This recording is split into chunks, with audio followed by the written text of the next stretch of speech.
વાત કરીએ ઉત્તર પ્રદેશના કાનપુરથી મહત્વપૂર્ણ સમાચાર આવી રહ્યા છે જેને લઈને વાત કરવામાં આવે તો કાનપુરના ચમનગંજ વિસ્તારમાં ગઈકાલે રાત્રે 5 માળની ઇમારતમાં ભીષણ આગની ઘટના બનવા પામી હતી।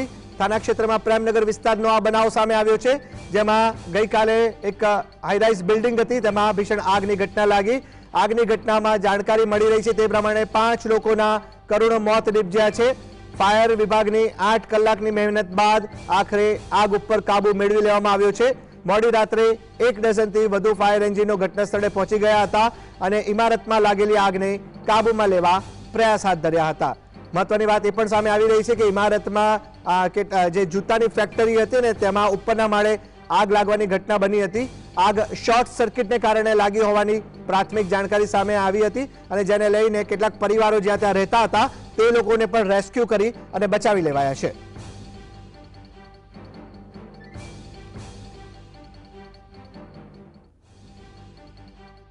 अभी तक 5 लोगों को यहाँ से निकाला गया है और निकाल के भेजा गया है और भेजने के बाद वहाँ पे चिकित्सक द्वारा उनका परीक्षण किया जाएगा, फिर आवश्यक जो कार्रवाई है चिकित्सकीय कार्रवाई है वो की जाएगी। किस कंडीशन में आपकी बॉडियां क्या हालात? उनमें जीवन की संभावना बहुत कम है। 5 निकले जी 5 लोग। आपके अभी इसको फिर से हम लोग सर्च कराएंगे, फिर से इसको सैनिटाइज कराएंगे, पूरा जो इसकी जो फायर है अंदर उसको फिर से एक्सटिंग्विश कराने की कोशिश करेंगे। अभी ये भी देखेंगे कि ऐसा तो नहीं कोई और भूला भटका व्यक्ति अंदर रह गया हो, शेष रह गया हो।